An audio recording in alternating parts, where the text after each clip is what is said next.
extra bases, 2 down. So 2 home runs, 3 RBIs takes away probably 2 runs there defensively. That's 5 runs he's involved in that chapter. Olsen skies one high and deep to right field toward the corner of Dell. Onto the track near the wall, leaps up and got it. Makes the catch for out number 3. Olsen. On he goes. Pitches hit out towards center field. That's smoke. That is going to be into the bushes. A 2-run home run for McCutchen. And the Phillies take a 2-0 lead. Here's another 3-2 going again as Soto hits one high in the air, right center field. Brinson near the wall, leaps, and he makes the catch! Lewis Brinson makes an unbelievable catch over the wall in center field. Well, all right. Welcome into this edition of the Belly Up Fantasy Live Baseball Show. I'm Kevin, your host, and I'm joined as usual by Vince. Howard is off saving the world, and we have some special news for everybody out there.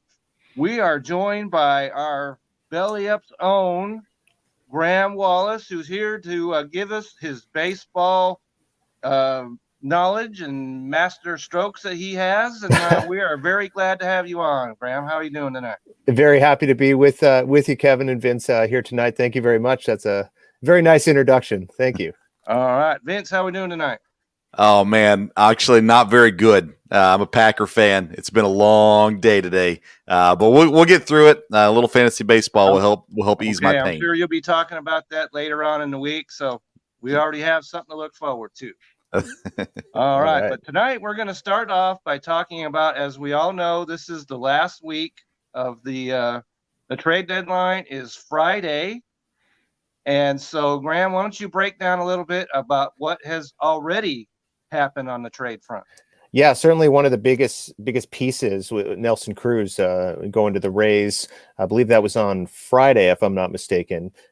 Certainly one of the most sought after power bats going to the Tampa Bay Rays. It kind of caught me a little bit off guard. A lot of people thought the A's might be in play there.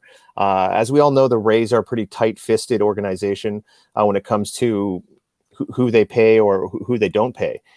Cruz making $13 million, so they're going to be on the hook for just under 5 of that. But I think it's money well spent.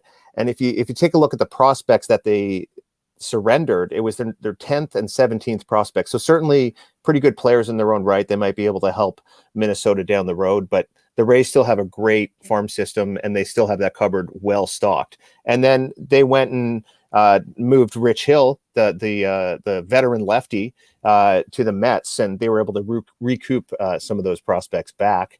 And then there was another trade a bit more recently. Thank you, Vince. Yeah, Adam Frazier, another one of the more sought after pieces going to the San Diego Padres. And again, it kind of caught me a bit off guard. I mean, Padres have a really good team. And obviously they went on a big spree in the winter. They have Fernando Tatis Jr. He's arguably one of the most exciting players in baseball, but they still find themselves in third place in that very competitive National League West. And they're, if I'm not mistaken, they're about 5 games back right now of the Giants. So certainly a risky move here, or they're really going for it. AJ Preller, the general manager of the Padres. So I like the move, but they certainly got their work cut out for them. Adam Frazier is going to help them in a kind of multi-dimensional role that they plan on playing them with. They have a really strong bench now, but there are going to be some guys that are going to have to sit that are usually used to playing most of the time. So we'll have to see how it shakes out. Kevin, if you don't mind, let me ask, with the Padres and bringing in Adam Frazier, that kind of looks like they're going to have to move somebody out. Hosmer seems to be the name that's getting mentioned the most right now. Mm-hmm. What are your thoughts on what the Padres have left to do before the deadline hits on Friday? Yeah, I think Hosmer is going to be a tough piece for them to move just because of his contract, the years remaining, and the amount of dollars on it as well.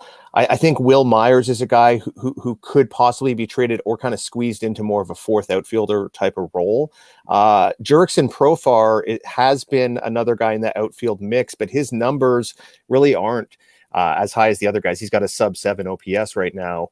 Only a couple of home runs on the season. He hasn't been the kind of surprise player he was for them last season. So I could see one of those guys kind of being on the on the way out the door, or at least more time on the bench. They've got productive players coming off the bench. They got Hwang Hyun Kim, one of the most sought after players from the KBO, who I thought the Blue Jays were maybe linked to him. The Padres ended up getting him, and it didn't even seem like they needed him. They've got Cronenworth, who could play second, but he could also play first.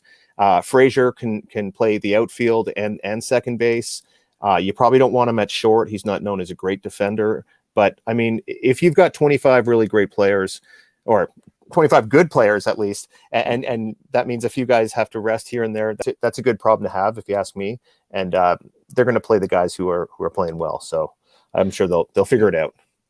Yeah, Adam Frazier is the guy I'm most interested in, Graham, because as Vince is well aware, he is on my fantasy team. So going forward, I need to know how he fits in down there. I know the Padres. I never expected the Padres to make a move on Adam Frazier. We knew he was going out of Pittsburgh, but I was surprised, to be quite honest with you, that he went to the Padres. But Adam Frazier leads the major leagues in hits. He sure does, yeah. So he's not going to sit. They're going to find a place for him to play. He's going to be out there every day. So that's something that I'm looking forward to going, see how that shapes out. So, Graham, what do you see coming down this last week? Who are the big movers and shakers do you see out there? Well, I think, over the last week or so, it's really kind of become a bit more clear. If you start with the American League, Boston Red Sox are having a season that you can't say, well, they're going to fall off eventually. Well, they're going to start losing games, because it really hasn't happened yet. They have over 30 comeback wins on the season, which is tops in baseball. They're a really good team. Maybe they haven't gotten great pitching so far, but I think they're definitely a team that's going to be aggressive. They could definitely use a first baseman. I kind of wrote a little bit about this, and they got quite a few different options when it comes to that. They could look at a guy like Anthony Rizzo from the Chicago Cubs. He's a guy that they were certainly looking at when he was coming out as a draft pick. However, they don't have a great farm system right now. So I think something that's going to make a bit more sense for them, if they look at a guy like CJ Cron from the Colorado Rockies. And this guy's a big-time power hitter. He's not known as a great defender, but he's on a $100,000 contract. They'd only be on the hook for about $40,000 for this guy. I did not know that. Yeah, it's unbelievable. I think it's the best value in baseball. And this guy hits the ball a ton. If you look at his career, he's a very underrated player. He averages a home run or less than 20 at bats per home run for his career, which is very good. So a couple different options there. I still think they should go after a pitcher too, preferably a starting pitcher. I really like the fit of John Gray, another guy from the Rockies. A lot of people think the Chicago Cubs control this trade deadline. I really look at a team like the Colorado Rockies. You got Trevor Story. You got a couple of pitchers that are desirable there, and John Gray and Kyle Freeland. I don't think they're going to move Herman Marquez, but you got Blackman there as well. There's definitely some players there that, I know Colorado's not having a great season, but they do have some talented players, and I could see them kind of becoming a competitive team again sooner rather than later. They have a winning record since June 1st. Sorry, I just had to say that. Or 500 record, I should say. Yeah, they have no fantasy value, though. Nobody on the team is doing anything fantasy-wise. It seems at the very least. Well, Cron has got to be pretty low ranked, probably less than 30%. You could do a lot worse. Like I said, the guy's not going to win any Gold Gloves anytime soon or ever. But I mean, it's fantasy. So if you care about home runs and some hits, he could definitely help you out. Definitely. So definitely value there. No question. He's got to be better than Bobby Dahlbeck at first. Well, that's the thing. They've gotten next to nothing from that position. So I think that's an obvious fit. As far as the rest of the American League, obviously the Rays are going to be aggressive. We've already seen that they have been aggressive with Cruz. I think they could use another pitcher as well. They've had the luxury of calling up 3 position player farmhands in Taylor Walls, Franco, and Brujan, I think his name is Vidal Brujan, and they've all looked really good. I think they could also kick the tires on a couple of pitchers. I actually thought Gray would be a pretty good fit with them as well. they've got some kind of secret sauce there in Tampa. They like to work They with do. pitchers and try to rework their mechanics. So I think John Gray would be a nice piece of clay. No rhyme intended there for Kyle Snyder and the pitching staff there. White Sox, I think there's an obvious need for middle infield. I thought they would take a look at Adam Frazier. They've been linked to Eduardo Escobar and possibly Trevor Story. They've got a World Series caliber team, in my opinion. They've got some great starting pitching. They've got a big hole there in the middle of the diamond, though, ever since Nick Madrigal went out. So if they could fill that with one of those guys, I think that would be an A+ move, and that would really have them ready to go. Is Baez a candidate there for the White Sox? I think so. I think his trade value has kind of fluctuated throughout the season. He's a hot and cold kind of guy. I think Chicago's in kind of a unique and kind of a favorable position of being a seller, but they don't have to sell off Rizzo and Baez and Chafin and Kimbrel. They don't have to trade all of these guys necessarily. Right. I think they'll probably trade 2 or 3 of them. They could always hold on to them and receive that compensatory pick in the winter for next year's draft. I don't think there's a huge amount of pressure on them. I do think they're going to trade a couple of guys. I do think Baez could be in that mix, but it's all about the asking price, right? The White Sox, that would be an interesting move. Chicago to Chicago, they're in a favorable position as well because they do have a strong farm system. So I could definitely see them making a move like that. I haven't heard as many Baez to the White Sox rumors. I've been hearing more Story and Escobar, but it's certainly a possibility. Sure. So what other NL teams do you see making a move, Graham? The Dodgers? I'm a Dodger fan, just so you know, full disclosure. So what do you see them doing? Well, you know what? For a minute there, I thought they might stand pat, but that's not really the Dodger way. That's not the way they've operated over the last several years. I definitely think they're going to make a move for a veteran arm. A couple of guys on the Twins, actually. Kenta Maeda, who's a former Dodger. They can maybe bring him back for a second term. Maybe J.A. Happ. I mean, they traded for Rich Hill, another veteran lefty a few years ago. He had a pretty good run with them. But I know that these aren't the type of moves that are exciting you. So I got something exciting for you guys. How about Max Scherzer? This guy's back on the deadline. I wanted him desperately for my Blue Jays, but they're kind of falling out of things, and I think they should just maybe stay still for now. How about Max Scherzer in Dodger blue? I mean, they swung for the fences with Trevor Bauer. Obviously, that didn't work out so far. We're going to stay away from why. If you guys want, that's fine with me. But yeah. Like I was saying last week, if you want to talk politics, you can get on ESPN. I heard that. That was great. No, that's perfect. It's become like CNN, more like ESPN. But, CNN, that'll work too. Yeah, but I definitely think the Dodgers will make a trade for a pitcher. I don't know about a position player. And then you got to think the Giants are going to make a move too. I heard a couple of names with them that I think make a lot of sense. Josh Harrison from the Washington Nationals, I think, could be on the move. He's the kind of player I think Gabe Kapler would like. And another hard-nosed guy I think could be in play here is Charlie Blackman. He's just like I said, a hard-nosed player, a guy who plays the game hard. He reminds me a lot of Gabe Kapler, just a guy who grinds to the wall, 100% of the time, and he could still hit. I don't know if he's a guy that they want to move, but I know he's in his last year of his deal. Possibly they could make a move for a pitcher as well, maybe someone like Matt Boyd, the Detroit Tigers, if they're looking for a lefty. He's definitely got some potential there. But, as far as American League teams, I'd say probably Houston Astros are another team that are going to be active. And lately I've heard that they could be connected to Craig Kimbrel, who, that would be their biggest weakness, I think, is the bullpen. They have a strong lineup. They've had very good starting pitching. So if they could bring in a lockdown guy like Kimbrel, that could be real key to, possibly a World Series contending team. All right. So, Vince, any other questions you have for Graham? Yeah. Pitching obviously is a big deal around the trade deadline. These contenders trying to add one more piece to the rotation or an important piece to the relievers. I've heard Danny Duffy's name get floated around a little bit. He was injured earlier. He's been back now for a couple of weeks. I've seen him linked to San Francisco, but I don't know. And with the Royals as well, Whit Merrifield's name started to pop up now as well. So let's start with Danny Duffy, where you think would be a good fit for him if he goes anywhere, and then Whit Merrifield. Yeah, I think the Giants certainly makes a lot of sense. He's another guy that the Red Sox can maybe kick the tires on. Trying to think of other teams that need pitching. Yeah, I think those two teams are probably the easiest trade fits. Now, Whit Merrifield is a really interesting one because he's been a really great player for about a decade now, going back to, I guess he was a young player when they were a World Series contending team. But I've heard lately that Seattle is very interested in acquiring this guy. Now, a lot of people were like, Seattle, are they really going to go for it this year? Are they going to lay low? Are they going to sell?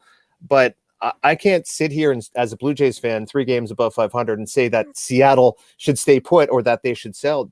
They're a better team than the Blue Jays right now. They have a negative run differential, but they have a great record in 1-run games. They have a good mix of young players and veterans like Mitch Haniger. They have gotten better pitching than expected, especially considering they've gotten nothing out of James Paxton. So I think I really like that. Normally I would say stay still or sell, but they haven't made the playoffs in 20 years. So that fan base is dying for a contender. And I think Whit Merrifield is just the kind of guy that could be the spark plug for this team to at least be a wild card team, perhaps. Well, Graham, that the Mariners are an answer to a trivia question. Who is the only major league team that's never even gotten to the World Series? That would be the Mariners. Right. The only team in all of baseball that's never gotten to a World Series. You're talking about a fan base that's starving, and that would be them. Yeah, I remember some of the Ken Griffey days. They had some good teams, but they could never quite have much playoff success. So, wow, that's a good one. Yeah. One of the pitchers you haven't mentioned that's been talked about a lot is Berrios. A lot of Yankees fans are clamoring for him to come to New York. But what are your thoughts on the best spot for Berrios to land? Well, selfishly, I heard him connected to Toronto. And we have the kind of farm system that could get him, because you got to remember you would get him for this year and another year before he's eligible for arbitration. So that's what makes him so valuable. He's only 27. He's already been a 2-time All-Star. So, as much as I want to give him to Toronto, I think, maybe the Red Sox, possibly the Rays, maybe the A's, some teams that have kind of the prospect capital. I can't really see the Yankees, swinging for the fences in a year like this. That's been such a struggle for them. They don't have a great farm system, and I really don't think they're good enough. I don't think they're a player or two away. I know it's not the Yankee way to sit the deadline out, but I really think that's in their best interest this year. Or just make some moves on the periphery, on the perimeter. Maybe get a guy like Crone and maybe a Zach Davies or something, and see if he could turn. Those aren't really difference maker type of guys, but you never know. There could be some Bronx magic there or something. Milwaukee's at the top of the Central. I'm going to be very Milwaukee heavy on Thursday when you're on the Sports Stove podcast. That's okay. But I look at the team right now. By the way, there's two spots I see on the Brewers that I think need to improve. Middle relievers, and then they need a first baseman that's consistent. And right now they don't have that. They just acquired Rowdy not too long ago, and he's been playing some. But do you think they're a player away from legit contending for the World Series, or where are they at? I really like the Brewers. I think they had a really quiet off season, and then boom, they signed Jackie Bradley Jr. I know he hasn't hit at all this year, but he's a great defensive outfielder. And then they got Colton Wong, which another move I thought was great. Their pitching's fantastic. I got a couple of matches for you. How about Jesus Aguilar at first base? Back. Yeah, bring him back. I know he had a really great season for them. I think it was 2018 or 2019, something like that. When they went to the NLCS. So I say bring him back, run that back. And then for middle relief, how about a guy like Ryan Tepera from the Chicago Cubs, another former Blue Jay? Or if you want a lefty, Chafin is available as well. They're having a bit of a fire sale there in Chicago, like I was saying, but there's not a lot of pressure on them. So I think Milwaukee could kind of have their pick of the litter. And much like Tampa, they have a strong farm system. I'm sure they don't want to get rid of a lot of their top guys, but they can probably afford to give up a couple of top 20 prospects in order to land someone who's a real difference maker. And Aguilar can really hit. He's up there in RBIs. He's got great power. He can't move tremendously well, but that's not why you're bringing him in. So Right. I think those are two good matches for them. And I know I'm talking about this guy a ton, but you could bring in Chrome there too. I connected him to the Brewers as well in my article. So you can't really go wrong when you're bringing in a guy who makes $100,000 and you only have to pay maybe 40 of that. The value is solid. It's through the roof for sure. Yeah. Yeah. All right. So, Graham, one guy that I haven't heard you mention that I heard was on the potentially out there. How about Jonathan Schott from the Detroit Tigers? Yeah, I think I've heard it said like scope, but anyways. Okay. Yeah, it looks like I'm not always the greatest when it comes to names. So, anyways, I'm just repeating what I hear, but. I heard him connected to Milwaukee as well. I think that's definitely a possibility. I think it'd be a good move for possibly the Yankees. I think he would fit with the Red Sox as well. He could play first base and second base, so he gives you a bit of flexibility. Not as strong at second. It seems like he's put on a little bit of weight in the last couple of years. He's not as kind of quick as he used to be in his first couple of years, going back to his days with the Baltimore Orioles. But those are the kind of fits I see. Just kind of off the top of my head. But there are some teams with some obvious needs, like Oakland. Everyone knows that they need a shortstop. Are they going to make it happen for Story? I don't know. They're another team that doesn't love to spend a lot of money. Do they think they're close enough? I'm not sure. They never seem to really make a lot of noise in the playoffs. So, do you think they're close enough? I don't. I think they're definitely the second best team in that division, and they might be the third best. Seattle just beat them 3 out of 4. That's right. Matt Chapman's been a disappointment this year. He's been terrible. Which is very surprising. Their pitching's been decent, but I think they'll be a wild one and done probably in the wild card, or they might even fall short of that. So I wouldn't be too aggressive. I would maybe make some small minor moves if I was Billy Beane, but I wouldn't really go for it. I think Story or those bigger players are more for teams like the White Sox or, possibly the Dodgers or something like that. All right. So, Vince, anything further on the trade? No, I don't think so. All right. So we're going to move into, baseball. I'm going to say they've been fortunate because I don't think that they sat down and planned this out. But this past weekend, last weekend, you had the Yankees and Red Sox going toe to toe, and you had the Brewers and Astros, and then during the week you had Dodgers Giants. And I don't know if you guys saw this, but Dodgers Giants went the 9th inning in 3 straight games. So these two, they're the rivalry that the Padres wish they had with the Dodgers. And so, So you've had a reason to turn on your TV to watch baseball. And this past week, you had the Brewers and the White Sox going toe-to-toe, and you had an outstanding pitching matchup yesterday. You had Lance Lynn and your guy Woodruff going face-to-face, and it was a great matchup. And now you've got Dodgers Giants again starting tomorrow. So, Graham, there's a lot of reasons to turn on the TV and watch baseball. Wouldn't you say? Oh, no doubt. You got the trade deadline on Friday. There's a lot of great matchups, some really good pennant races. Giants were a surprise team. I don't think we could call them anymore. They're just a really good team. Giants Dodgers is can't miss TV. Like you said, Giants Padres for April at the beginning of the season, everyone thought that was going to be. What did Justin Turner say? It's going to be like 19 World Series games. I was a little skeptical of that when he said that. And Padres have been really good, but still a disappointment. Yeah. They might win 93, 95 games, and people say, well, they're still disappointing compared to these other teams in the National League West, which just shows you how strong the top of that division is. I know they got Arizona in there, but they're still a really good division. Is it that the West is so strong, or is it that everybody else is so weak? I mean, San Diego would be leading the East. They would be second in the Central right now. I mean, we look at the standings and we go, oh, San Diego's third. What a disappointment. But the reality is they're still playing some really good baseball. Yeah, no, it's crazy. I might be a bit biased here, but for me, the American League East is always the best division.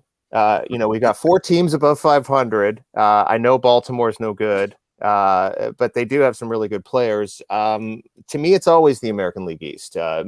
Maybe that's a little bit biased, but I don't know. I think National League, I said this the other day with LJ and Brandon, there's only 4 teams I think that have a chance. It's the Brewers, the Giants, the Dodgers, and the Padres. I don't think the Mets have a chance. I don't think any team in the East has a chance. And maybe I'm wrong. Maybe they'll get hot and surprise me and go on a hot streak, but I don't really see it. And if I were one of those teams in the East, I would maybe make some minor moves, but I wouldn't do anything crazy. I'm hearing about the Phillies, blowing their top on this trade deadline, and it doesn't make sense to me because I don't think they're good enough. The East has been disappointing all year, right, Kevin? We've talked about this many a times. About that, and Vince, how we talked way back in week 1 about how the NL Central wasn't very good. Well, they surprised us early on. They had you had the Cubs and the Cardinals and going at it, but now that whole division has just turned into a Brewers. They're running to victory over there. So the Central and the East, they're pretty much also rants. Wouldn't you say, Graham? Yeah, I mean, the Reds are a few games above 500. I've heard some things about them maybe being aggressive, but I don't really think it's in their best interest. I think the Cardinals, they were okay for the first month, maybe month and a half, 2 months, and then they started tailing off. I don't think they're there. Pittsburgh's in full-on rebuild mode. I think they got a decent return in the Frazier trade. They got Padres' number 5 overall prospect, who I think is going to be a pretty good player for them, Marcano. But yeah, you're right. A lot of also rans. I think the Mets will probably win the East with about maybe 88 wins or so. I do think the Brewers are an outside, kind of a dark horse. I give them a dark horse kind of odds, but yeah, there's a lot of kind of mediocre teams in that. Graham, it's stretch, interesting that you mentioned that because, we're talking about standings. Do you happen to know that there are 6 teams in baseball that are 6 games back or less of first base, and 4 of them are in the National League, and 2 of them are in the AL. You know what those 6 teams are? Sorry, first place of the overall best record in baseball, or no, at first place of their division. Oh, their 6 division. Games within first. Okay, place so of their division. I know the Rays are within a game or so of Boston. You'd be correct. I think Oakland's about 4 back.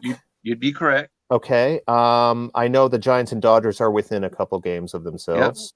And then I think the Mets have like a 4-game. I'm not looking. About a 4-game lead over the, I want to say, Braves and Phillies. Yeah. Okay. Did I miss anyone? You're bringing on the power. Okay. Those teams are the Phillies, Atlanta, the Dodgers, the Padres, Oakland, and Tampa Bay.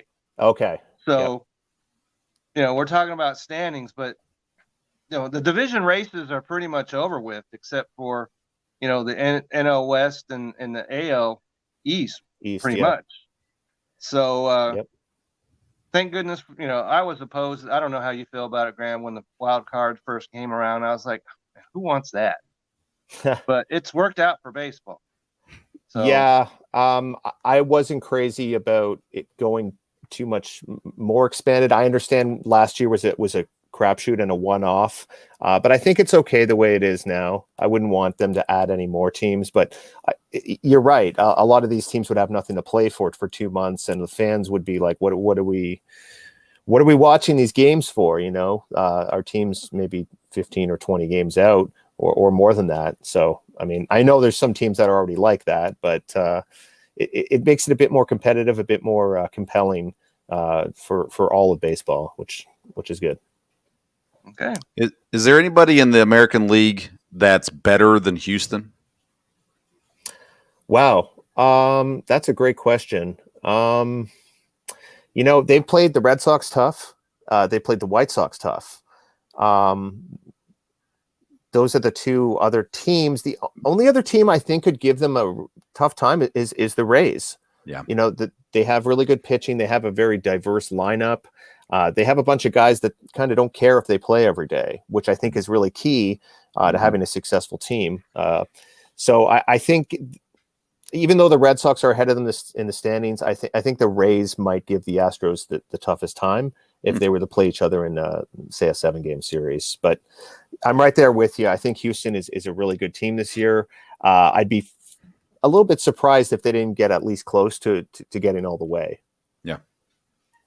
And, we talked about this too, that they had to, get over all the booing and the trash cans being thrown from the outfield and everything else. And they've overcome all that. Well, so, I think they were the most fortunate team last year. Yeah, they were. The way our world was, there was no fans, and they had a losing record, and they still almost got to the World Series. A lot of people kind of forget about that. Yeah, they did. So, a lot of people still have bad feelings about it, which I get.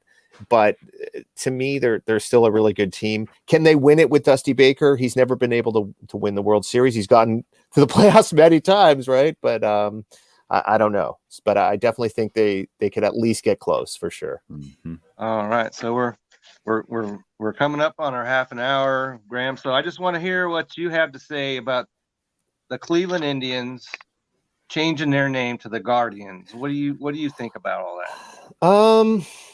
Yeah, so I was kind of talking to a few people about that, and I knew it was down to Guardians or Spiders, and I was familiar with the Spiders. They were a really bad team, I guess, at the turn of the 19th century, in the late 1890s.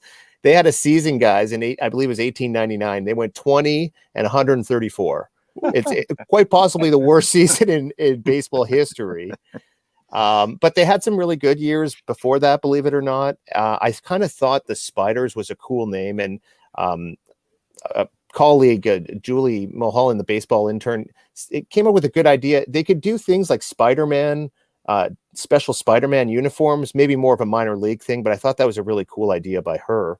She'll probably be working for a team one day. She's a really bright star. But so they went with Guardians, and I didn't love it.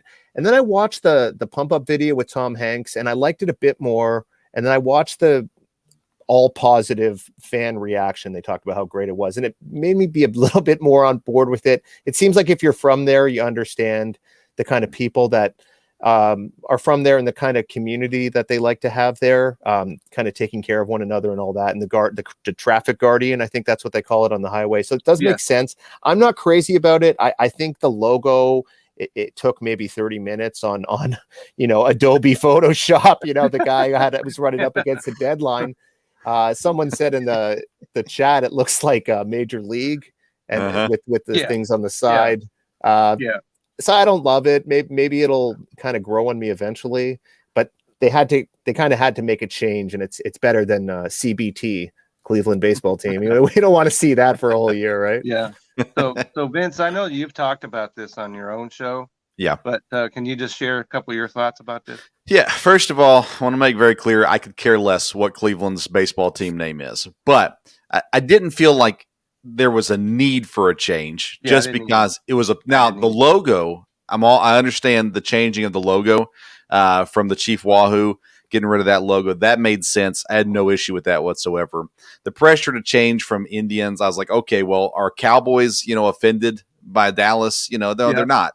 It's not offensive. It's not like Redskins. It's not the same thing. But that being said, I think it's wise for owners to change names every now and then just for the money reasons. You make a lot of money selling new merchandise and everything like that. I didn't think it needed to be changed, but I don't have a problem with it being changed. The Guardians, the name is fine. Again, I think Graham made a great point. I think locally it makes sense, and I think that they're relatively happy with it. The logo is ridiculous, although I saw a mock-up of the jersey. I saw a mock-up of the jersey, and it had the logo on the sleeve, and it actually didn't look as bad on the uniform as it does on a computer. So, over time, we'll get over it, and maybe they'll change it. I mean, you look at the football, Los Angeles Rams, they had those ugly uniforms last year. They've already switched those. So, over time, they can improve it. They can change it. They can do whatever, but until they're winning baseball games, no one's really going to care. Well, I think they might start going downhill in that regard. Hey, if we could get used to the Pelicans, right? I think we could get used to. Okay, I still think it's kind of a dumb name. Too. And Yeah, I'm with you, Vince. I didn't think it was necessary to change the name. And one question I just have, where does it end? Yeah. You know what I mean? Are you going to come in here, somebody going to come in here one day and tell me that Indiana has to change their name, the state's name, because it's got Indian in it, or So Illinois, or go back and Utah? listen to past episodes of the Sports Stove podcast. We I've had a whole monologue on it, and kind of just talked about the importance of, hey, let's not forget the Native Americans because we're wiping them out of all of our sports teams' names. And listen, again, there were things that needed to be changed. Chief Wahoo needed to go.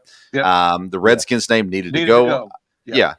But at the end of the day, again, honestly, and I could be wrong, so I'm just assuming, but I don't think that the ownership in Cleveland had a problem with the name. I think they saw the opportunity. I guarantee you they looked at the numbers of the Washington football team and the amount of money they made last year and are going to make again next year when they actually change the name again, and said, hey, this makes sense. We need to go do this, and if we can't sell tickets, then maybe we can sell T-shirts.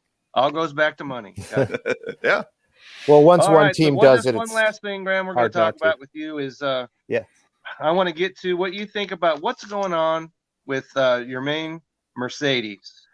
We have talked about him on this show more than once. You know, we talked about him when he came out of the gate and he was a hitting phenomenon, and we talked about him when he did the 3-0 swing, and talked about him when he started the slump. But now he's down in AAA. Was it Charlotte? I think it is. And last week he said, I'm done. And the next day he said, I'm not done. So what is your reaction to all that? I was so surprised when I saw that news. Like you guys, I was just loving watching this guy the first month of the season or so. He got a hit in his first 8 at-bats, I think. He set a record. He's hitting some big home runs. And then, honestly, it seemed when he hit that 3-0 dinger, and it was in a game that was completely out of hand, I think. Right? It was like a 10 or 11 run lead his team already had, and he went deep with that. Tony La Russa, as you guys probably know, he's an old school guy. He's 76 years old, and he doesn't like that kind of thing. And I think he gave him a stern talking to, and he also talked to the media about how he talked to him, and I don't think that rubbed him the right way. I know La Russa's the manager; he's got to listen to what he says. But I think Mercedes comes from a different, background, a different culture, and I think he didn't really consider maybe the disrespectful part of it, and that really seemed to be kind of the beginning of his tailspin. Obviously, he wasn't hitting well for about 2 months.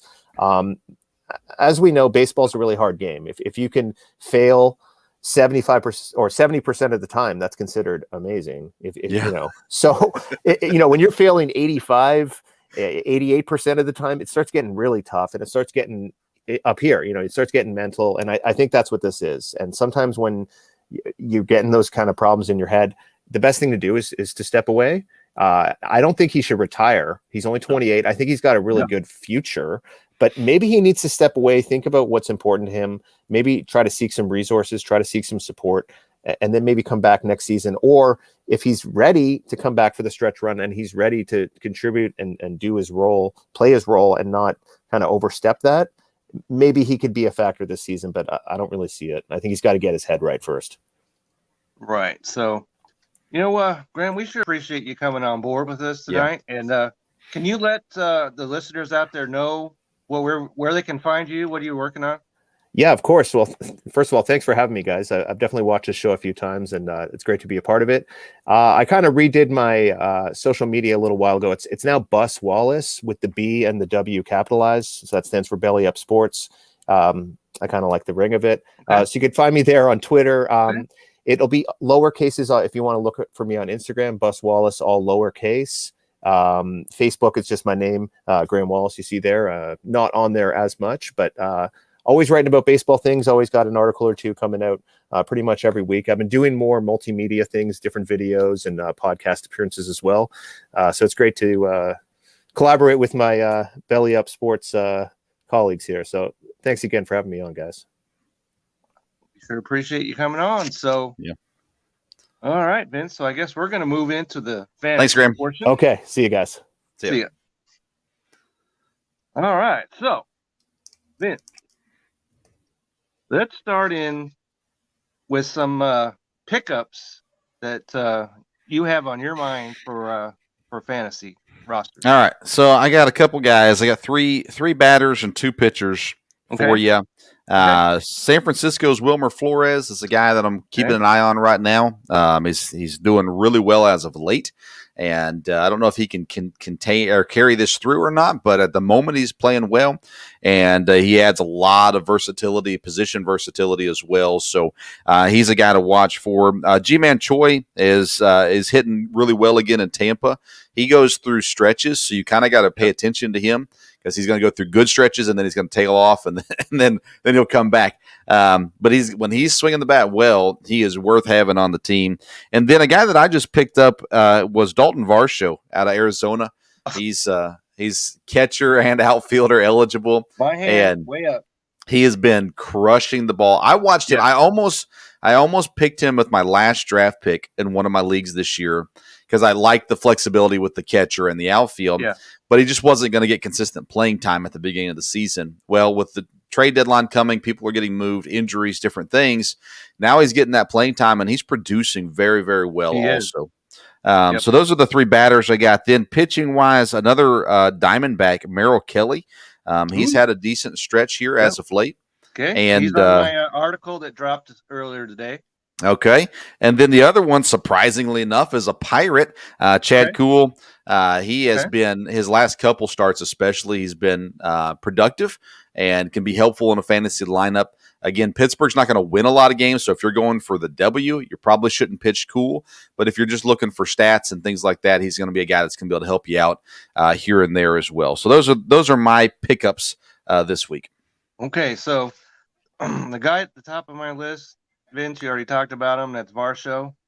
And, he personally wrecked the Chicago Cubs on Friday and Saturday night. You're right. He did. He really did. And so, he had 2 hits in 4 straight games last week. So there's nobody out there that's hotter than him. He really is. In the last 7 games, he's hitting .474, 3 homers, 8 RBIs, and 7 runs scored. And, we talked about catcher and how terrible that is in fantasy. Yes. He's a guy that you can put in your lineup and leave him there every single day. And I picked him up, and it turned out it was a great time because Mr. Molina from the Cardinals has now missed 3 straight games. And but I was able to put Varsho right into his slot and didn't miss a beat. So, yay for Dalton. Another guy that I had was, we've been waiting for him to come around all season. That's Hunter Dozier from Kansas City. And he's another guy. He's got first base, third base, and outfield. And so, he's 27% owned. And before yesterday, he had 7 hits in 8 games, and has a .450 on-base percentage in his last 7. So, he's turning his season around. If he can keep that up, he's a guy that you can just plug in wherever you need him. And one last guy, offensive player, is Josh Harrison from we know the Nationals are falling apart, but he plays second base, he plays third base, he plays the outfield. Now that Starlin Castro has made his way out, he's going to be in the lineup every day. And we talked about him with Graham about possibly being traded too, a guy that could move to a better team, better situation. That's certainly a possibility. Yeah. And before yesterday, he was on an 8-game hitting streak. So that's a guy that I'm looking at. And one pitcher that I had, and I'm going to do the best I can with this, Vince. It's Hwang Hyun Kim. Okay. Does that sound? Yep. Does that sound about right? Okay. Sounds good to me. He's right around 50% owned in leagues, and he needs to be higher than that because he's won 5 straight decisions. He's pitched at least 6 innings in 4 straight games. So he's a guy that he's pitching as well as anybody out there.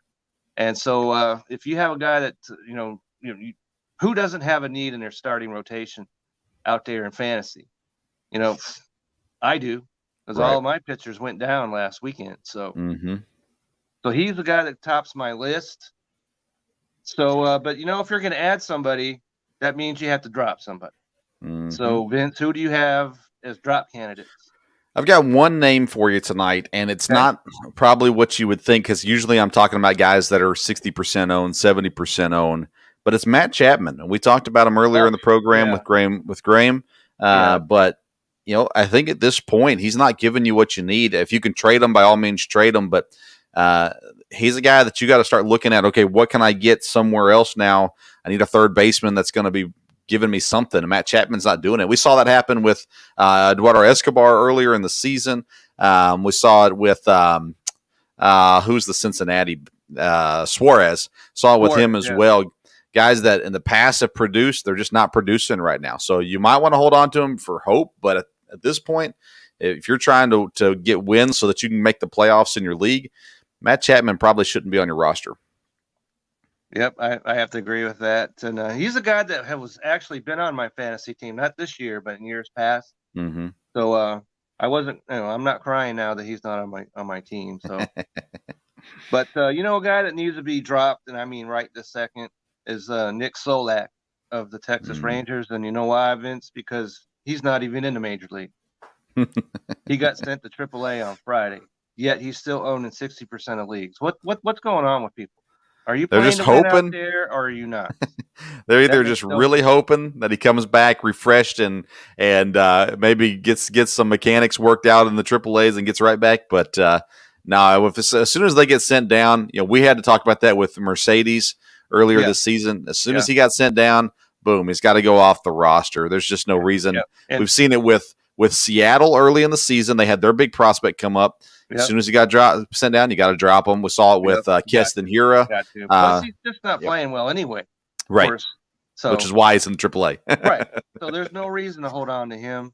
Yeah. And, last week we talked about how there was a bevy of first baseman on the waiver wire. Yes.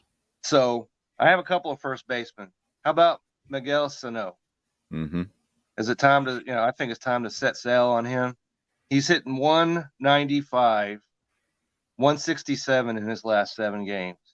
And so, we're coming up on August, and it's just not happening for him. Right. And another player is first baseman Christian Walker of the Diamondbacks, hitting 227, which is terrible enough, but he's hitting 118 in his last 7 games. Yeah. So there is no reason in the world for him to be on a major league roster, fantasy roster. So those are my drops. Are there any players that you're saying that,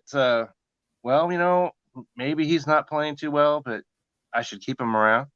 I've got 2 of them, 2 pitchers. Okay. One is Kyle Gibson with Texas. Okay. Oh, Vince, yeah. I don't know. Vince. The whole Texas Ranger team has collapsed. You know how many leads? I saw it in the paper today. You know how many leads they've had in their last 13 games?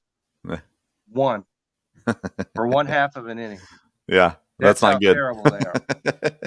I still wouldn't let go of Kyle. So I got a guy in one of my leagues. He's trying to get Kyle Gibson from me. Now he's offering me trash offers, but he's trying to get him from me. So I keep telling him, you throw Corbin Burns in, and I'll consider it. And he's like, I'm not giving you Corbin Burns for nothing. And he said, if you'll give me 3 pitchers, I'll give you Burns. I said, I could pick any 3. He said, no, that's not what I said. So but he wants Gibson. He wants him badly. And he keeps telling me how much he stinks, so I should trade him to him. I'm like, well, you want him. But I want him too. I like him myself. I do. But he walked 8 guys Saturday. 8. Yeah. And when you're on a team like Texas you got to be careful with the mental aspect of it too, because before long, you just kind of give up hope that you're not going to get the help that you need, and you're not going to pitch as crisp as you should. And the other guy that I have is Danny Duffy, and kind of in the same situation. Kansas City's not been good, and now he might get traded. Gibson could get traded, but I doubt it. Duffy, though, has been talked about a lot here recently, and Duffy has the stuff, and he's still coming back from that injury, so he's not pitching a ton of innings yet. But I have to think as the season goes on, Duffy's going to pick back up, especially if he gets moved to a team like Boston or San Francisco, where he's going to have an opportunity to play real games and compete for real outcomes. So those are the 2 guys that I have that, even though they haven't been great as of late, I'm not letting go of them yet. Okay, so I have a couple of guys that and the first one I'm going to lead off with is Justin Upton of the Angels, who just came off the injured list and has won for his last 15. But it seems that Mike Trout, they thought he was going to be back soon. Maybe it doesn't look like that's going to happen soon. So he's going to be in their lineup. So I'm gonna have to see just a little bit more about whether or not he can do it before I drop him. And the second guy is J.P. Crawford, who was tearing up baseball not too long ago, but he's now in a 1-for-19 slump. I'm not ready to flush him down just yet. And the last guy is Patrick Wisdom of the Cubs. You know, we're talking about they want to trade everybody maybe off their team, but if that happens, he's going to be in their lineup he's probably in their lineup every day anyway. Well, so those are guys you're hanging on to. Wisdom, I just dropped. I picked him up and I dropped him. There wasn't enough production there, and where I'm at in my leagues, I need production badly. And Crawford is a guy we've talked about him a couple times this year. And he's a guy I always liked, but he's also a guy that I've always understood he's going to go through these swings where he has good weeks and bad weeks. So he's the kind of player who's not owned in a lot of leagues. You can probably drop him and keep a really close eye on him and pick him up before anybody else gets him again, because most people in your fantasy baseball leagues aren't looking at J.P. Crawford going, oh, I can't wait to get him. So he's a guy that you can always pick back up again when that time comes that he starts hitting again. So, the reason why I'm a little hesitant on Patrick Wisdom, because before he went 0-for-12, he had hits in 7 in his 9 games before that. Yes. So I'm a little hesitant on dropping him. So, one thing I want to, we talk about trades in fantasy baseball, but there was an actual trade that went on in my league, and that was Ulis Gurriel of the Houston Astros traded for your Luis Urias. Yeah. For the Milwaukee Brewers. Yeah. What would you say to a trade like that? I would have to look at Gurriel's stats. Urias has been good as of late, and he's playing every day. Even when they get healthy, Urias has earned his keeps there at third base, which is where he's playing regularly now. He was playing shortstop, and he was just miserable in defense. They bring in Willie Adames, and they ended up moving him to third base, and he really solidified himself there. And he's been hitting the ball well and getting some stolen bases as well. So there is some value there with them. My first thought would be it's probably not a great trade, whoever gave up Gurriel, but I haven't looked at Gurriel's stats at all recently, so it might not be as bad as it sounds. I was not the one that gave up I was the one that gave up Luis Urias. Yeah. And I went ahead and went with the trade because he plays first base. That's when Urias doesn't play first base. Correct. So I went ahead and I strengthened my first base, and he's not hitting, for power, but he's doing just about everything else. So yeah. So I went ahead and my first trade this year. So. My first thought is you won the trade. Without looking at Gurriel's stats, my thought is Gurriel's the better have. But and I think Urias has a chance of slipping again eventually. So, and Vince, you'll be happy to know that my team is no longer without save. So, because Chapman got me a couple saves last week. So there you go. It's not all zeros across the board on that. So yeah. All right, so we're gonna wrap this up. We're gonna talk, how your fantasy team's doing. Miserable, just absolutely miserable. I won my Yahoo League My Yahoo League's actually doing okay. I've come around on the Yahoo League, and I'm starting to get some wins now and trying to move up the standings there. I have 2 ESPN leagues, and I'm just getting smashed. And I've got decent rosters. I'm just getting smashed every week, and I haven't been able to figure out what I got to do to fix it. I've looked at different things, tried some different strategies. None of it's working. So at this point, I'm just kind of holding with what I have for the most part. I'm moving some players here and there, especially when injuries happen. And I'm just kind of saying, okay, eventually everybody else has to slow down, and I'll catch up at that point. Well, over here in the Wilson fantasy area, we have a very exciting situation getting ready to happen. Me, 11-3, going up against the first place team in the other league, also 11-3. So we're going toe to toe this week. There you go. So and the guy that's right behind me is 10-4, because there are really 3 guys in the league that I'm in who, those 3 that I'm, me included, that are really going for it, and the rest of them are kind of like 7-7, that kind of thing. Yeah. So whoever wins the league avoids that 2-3 matchup. Mm-hmm. in the playoffs. So that's what I'm really putting my focus on, is trying to win the league. So playing for home field. Playing for home field, plus you get the 4th seed, whoever that is, maybe a 500 team, whatever. Yeah. So it's very exciting going on in my league. But all my pitchers pitched over the weekend, so I'm kind of starting behind the 8 ball there. So we'll see what happens. So I'm very excited about that. And so we're going to come to the end of our show here, Vince. And so you're out there. We know you're out there, Vince. So just tell us where we can find you. And we got a huge week this week on the Sports Stove podcast. You can get the podcast wherever you get your podcasts, Spreaker, Apple, Spotify, Google, Stitcher, anywhere really. And then we're also on YouTube, the Sports Stove podcast. You can find me on Twitter at Sports Stove. We do stream live Tuesdays at 8 o'clock and Thursdays at 8 o'clock Eastern time on through Periscope on Twitter, also on Facebook and on YouTube. Tomorrow night, we're doing our ACC college football preview. We'll preview every team in the ACC and tell you who's going to win how many games. And then we'll also cover some of the NFL stuff going on this week also. Then on Thursday, Graham Wallace, who was just with us, is going to be on the program to talk trade deadline. And we also got a former Brewers pitcher and current Brewers broadcaster, Tim Dillard, is going to be on the program Thursday night as well. So, awesome. So we're going to talk a lot of Brewers with Tim, and talk about where they are right now, second half of the season, trade deadline, all that kind of stuff with him. And really looking forward to that. So that'll be Thursday, 8 o'clock. All right. So little preview. Tomorrow you'll be talking about Clemson, correct? Yes. Clemson going to win the ACC, yes?